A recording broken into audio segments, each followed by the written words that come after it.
အဲ့ဒါဦးဇင်းတို့950နိပတ်တော်မှာသုတ်ပါရကဇတ်ဆိုတာရှိတယ်နော်သုတ်ပါရကဆိုတာကဦးဇင်းတို့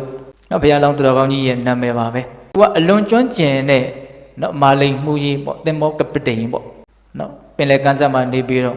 နော်ကုံသေးပေါင်းများစွာကိုခေါင်းဆောင်ပြီးတော့သင်္ဘောနဲ့ဦးဇင်းတို့ပင်လယ်သမုဒ္ဒရာထဲမှာပဲကျက်စားရင်းနဲ့အချိန်ကုန်ခဲ့တဲ့ဘုရားလောင်းသူတော်ကောင်းကြီး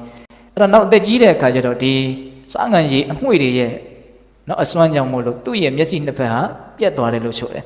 အဲ့ဒါနဲ့သူအလုံးမလုံးတော့ဘူးဒါပေမဲ့လို့သူ့မှာနှစ်ပေါင်းများစွာဒီလုပ်ငန်းကိုကျွမ်းကျွမ်းကျင်ကျင်လုပ်ခဲ့တဲ့အတွက်ကြောင့်အတွေ့အကြုံတွေကအများကြီးရှိတယ်အဲ့ဒါနဲ့သူအသက်ကြီးပြီဆိုတော့မှနော်အရေးကြီးတယ်ဆိုပြီးတော့သင်္ဘောသားတစုကသူ့ကိုလာပြီးတော့ခေါ်ကြတာအဲ့ဒါနဲ့သူလည်းပဲသူတို့ကိုငှဲ့ပြီးတော့အဲ့ဒီသင်္ဘောနဲ့လိုက်သွားတာမျက်စိမမြင်ဘူးဒါပေမဲ့သူ့ကိုဆရာရမှာထားတာသင်္ဘောကဘလို့ဖြစ်တုံဆိုတော့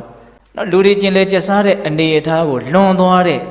အပိုင်းကိုရောက်သွားတာနော်လေဆောင်ရပါသွားပြီးတော့ဘာမှသိပ်ပြီးတော့လည်းပဲရှစ်ခေတ်ကနော်စကရိယာတွေကလည်းအရင်ကြီးမကောင်းသေးတာဆိုတော့နော်လေသေးတဲ့နောက်ကိုပါသွားပြီးတော့ဘလောဝမုခဝဲတဲ့ဘလို့မှပြန်ထွက်လို့မရတဲ့အဲ့ဒီအနေအထားမျိုးကိုရောက်တာအဲ့လိုဖြစ်တဲ့အခါကျတော့ဘလို့မှတင်မောကပြန်လှည့်မရတဲ့အခါတင်မောသားတွေကငိုကြတာပေါ့အကုန်လုံးသေရတော့မှာပဲဘုရားလောင်းကိုသွားမေးတော့လေဘုရားလောင်းကဟုတ်တယ်ဒီနေရာရောက်ရင်တော့ငါလည်းမတက်နိုင်ဘူးဘယ်သူမှမတက်နိုင်ဘူးဒါသေကြဖို့ပဲရှိတယ်သေကြတော့ပဲရှိတယ်ဆိုတော့အကုန်လုံးကကြောက်လန့်တုန်လှုပ်ပြီးတော့ငိုကြတယ်ကိုယ်ကိုယ်ရအသီးသီးတွေကိုတန်းတက်ပြီးတော့ငိုကြရိုးကြပူဆွေးကြအဲ့ဒါကိုကြားတဲ့အခါကျတော့ဘုရားလောင်းကအလုံးမကရုဏာတက်တယ်သူကတော့သေခြင်းတရားကိုရင်ဆိုင်နေတယ်သို့တော့ကျန်တဲ့လူတွေကြောက်လန့်တုန်လှုပ်နေတာကိုသူတွေ့ရတယ်အဲ့ဒါနဲ့ဒီတော်ဝါဒီအသက်ကိုငါဒီငါရဲ့တစ္ဆာတရားကိုအကြောင်းပြုပြီးတော့ငါကယ်မယ်လို့ဘုရားလောင်းကအလိုရှင်းသားတယ်တဲ့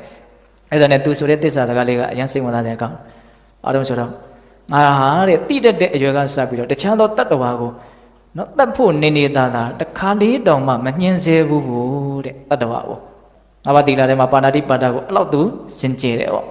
နော်သူများရဲ့ပစ္စည်းကိုနော်မြက်ပင်ကလေးဝချမ်းစိတ်ကလေးလောက်တောင်ငါမတရားတစ်ခါမှမယူဘူးတဲ့နော်သူတို့ရဲ့တာမယားကိုလောဘရဲ့အစွမ်းနဲ့အိမ်ဒီဖြတ်ပြီးတော့ငါတစ်ခါမှမကြည့်ဘူးတဲ့နော်လိန်ညာတဲ့စကားကိုပြောရွှင်လို့တဲ့သဘောနဲ့တောင်ငါတစ်ခါမှမပြောဘူးတဲ့နော်အရက်သေးစာကိုငါနည်းနည်းလေးတောင်တွတ်ပြီးတော့မြည်မကြည့်ဘူးတဲ့ဤမှန်တဲ့သစ္စာစကားကြောင့်ဟောဒီသင်္ဘောဟာတို့ရဲ့နေရင်အရက်ဒေတာကိုပြန်ပြီးတော့ရောက်သွားပါစေလို့သစ္စာဆိုတာအဲ့ဒါတစုံတစ်ခုကရှိကနေအပြင်းထန်ဆွဲသွားတယ်လို့ပဲတခါတည်းလှည့်ပြီးတော့နော်၄လလောက်မျောလာတဲ့အနေအထားကနေချင်းညာချင်းသုတ်ပါရကသင်္ဘောစိတ်ကိုပြန်ရောက်သွားတယ်သစ္စာရဲ့အစွမ်းနော်ဒါကသစ္စာဘာကြောင့်စွမ်းလဲဆိုတာလေးကိုလည်းပဲပြီးတော့ဦးဇင်းတို့ပြောပါမယ်ဟုတ်လားအဲ့ဒီလိုသစ္စာမျိုးကိုဘာလို့ပြောမှာတော့အိစ္ဆာပူရဏသစ္စာ